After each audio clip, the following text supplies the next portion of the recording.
So I was playing 2-5 at Bellagio, so it's the 500 cap game. Okay. It's still playing eight-handed, Mm-hmm. which is awesome, by the way, extra space. Yep. Um, so I'm going to be the effective stack in this at 720, Okay. and pre-flop comes out. There's an under the gun limper. It's a Monday afternoon, so gives you a flavor for the game. And this is the 500 cap game, right? Yeah, it's 500 cap. 500 cap. All right. At the Bellagio. Okay. Yep. So UTG limps, middle position folds. I'm in the low jack, and I raise to 25 with ace of clubs, jack of diamonds, So one limper, and you're in the hijack with ace of low clubs, jack, low jack with ace of clubs. clubs, Jack of diamonds. Okay. jack of diamonds. Okay. Mm-hmm.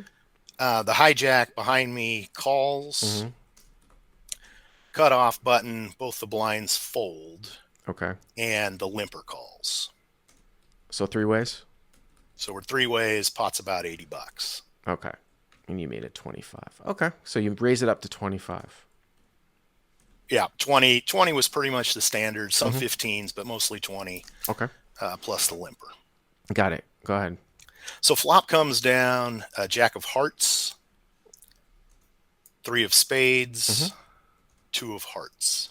Jack of hearts, three of spades, two of hearts. So you flop top pair. Pretty good. Pretty good spot, right?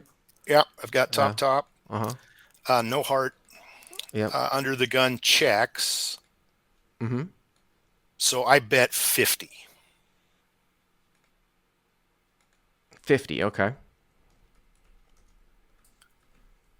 Hijack calls and under the gun folds.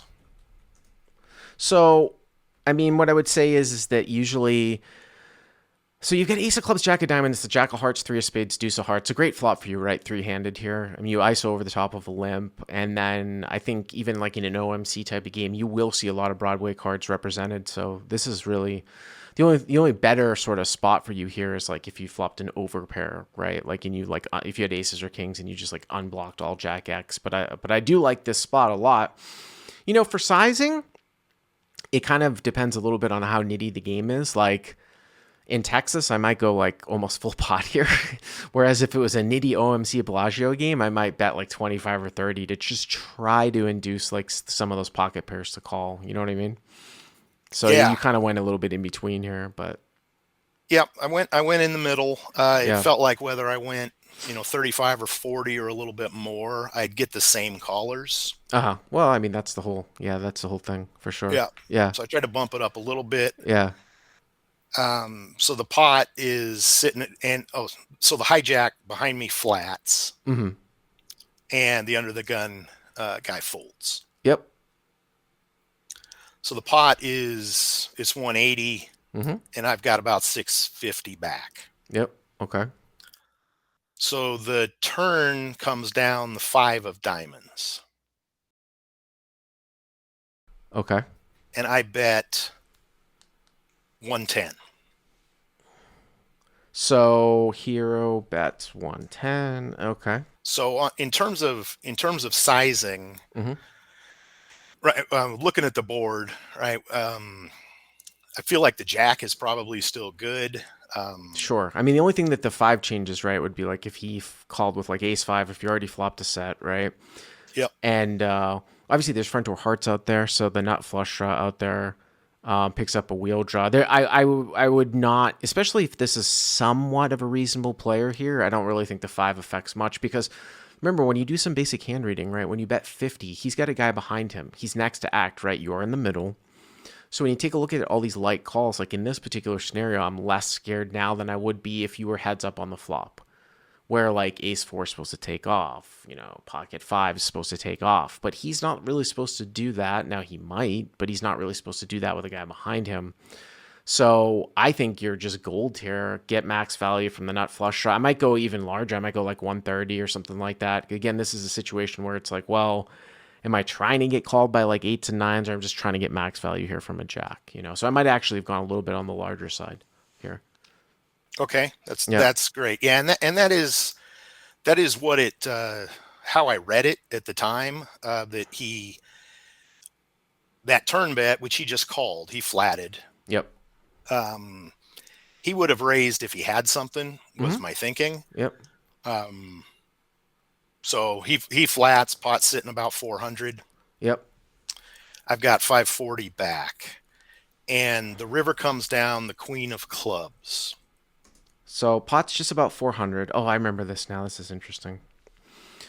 And he has how much back? About 360. Is that what you said? I'm the effective stack, and I've got 540. So okay, so you have over a pot size bet left, right? Yeah, I'm sorry, I didn't put up how deep you guys were to start for some reason in my notes. You guys started with about 700. Is that right? yeah, 720. 700. Oh, 720 effective. I did put that up. Okay. So the river is the queen of spades, Queen of clubs. queen of clubs. Same difference. Yeah. Queen of clubs. So, uh, okay, that's very, very interesting here. So what do you think about this card? Well, I actually like the card.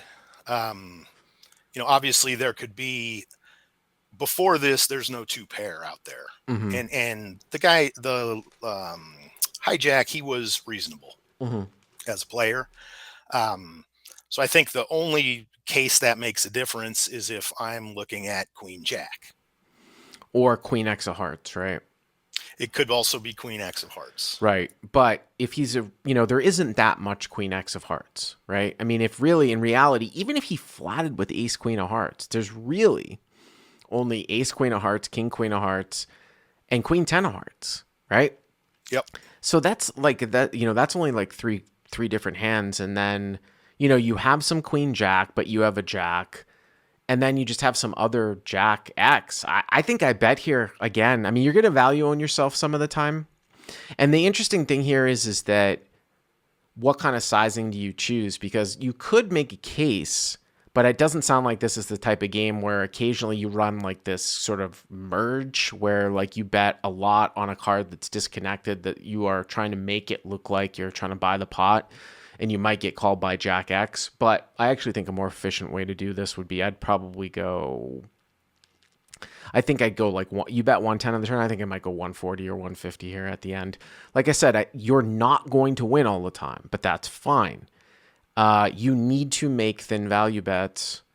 And because remember, when you bet for value, you only really need to get called by a worse hand. Like I say, like 60% of the time to make up for the times that you lose that money. It gets kind of complex with bet sizing, because if you start betting a ton of money and you're losing a lot, like close to 50%, you're actually losing. The other times they get folded out. But, I think you would if you took this sizing, 150 is what I would say. Okay. Yeah, I did go ahead and bet, not wanting it to just check behind, Uh-huh. and also thinking that if he raises, I'm pretty clearly not good. I don't know if that's a fair assumption or not, but I mean, yeah, there's not a whole lot of stack depth left, right. Yeah.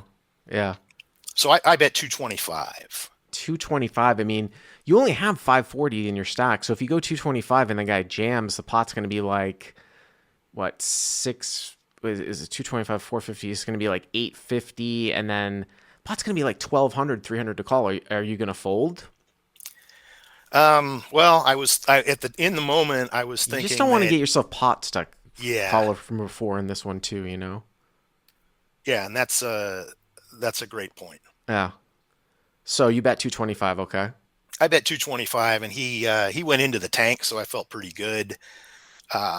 And started talking about there's not really any hand I should be betting in that situation, and so on. But eventually he called, Mm-hmm. and he had Jack 9 suited, Jack 9 of spades. Awesome. So you Yeah, get called. Nicely yeah, I played. did get called. And Nicely played. Like I said that was value. Are you a Crush Light Poker subscriber? I don't remember. yeah, I am, and this is Awesome. definitely one of the, bet your hand on the river. Hmm. Go for thin. This is definitely in the And exploits again, well, I don't. area. It's not really an exploit. I had put the number one small stakes exploit as getting maximum value. I don't. That's the same across all games, right?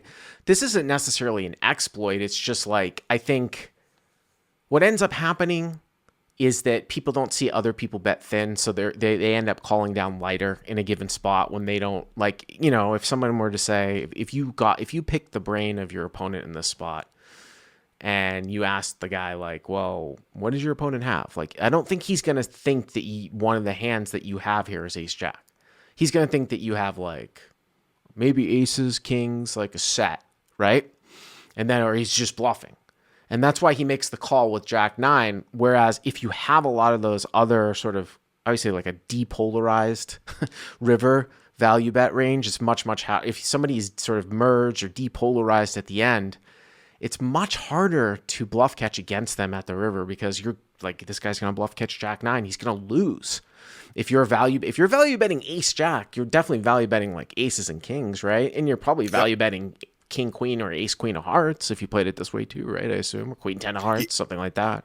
Yeah, and that was my thinking. Is my hand was really no different than a pair of kings or a pair of aces with an ace jack in that case. Well, you actually want to have those other hands, and you're right in terms of hand strength. You want to have those other hands that don't have a jack in it. Like I would rather have queen 10 of hearts here, and I would rather have kings or aces, just so that your opponent has more ability to have a jack. You see what I'm saying? Yep. Yeah, for sure. So, anyways, Awesome. I appreciate it. Thank you very much for the call. Yeah, no, thanks for the feedback.